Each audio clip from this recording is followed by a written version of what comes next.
अगड़ा मेरोवहाण बेल्हाड़ो जादोवहाण कमालदेरो गोहराम गोट ऐं नव गोट पठाणो जे आसपास जे आवाम जे लाइ ख़ुशख़बरी। बहितरीन सहूलतुनि सां गॾु दुआ हेल्थ केयर ऐं मैटरनिटी होम जो इफ़्तिताह थी चुको आहे।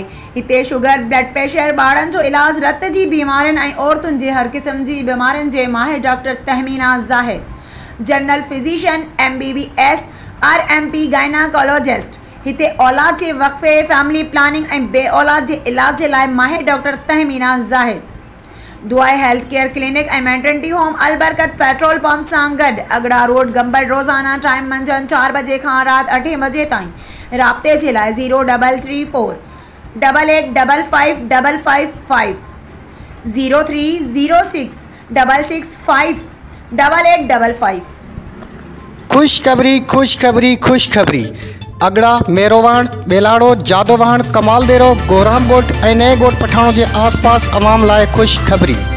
बहितरीन सहूलतुनि सां गॾु दुआ हेल्थ केयर ऐं मैटरनिटी होम जो इफ़्तिताह थी चुको आहे।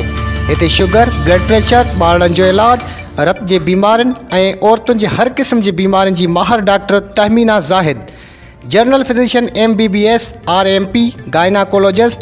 हिते औलाद जे वफ़क़े, फैमिली प्लानिंग ऐं बे औलाद जे इलाज जी माहिर डॉक्टर तहमीना ज़ाहिद। दुआ हेल्थ केयर क्लिनिक ऐं मैटरनिटी होम अलबरकत पेट्रोल पंप सां गॾु अगड़ा रोड गंबड़।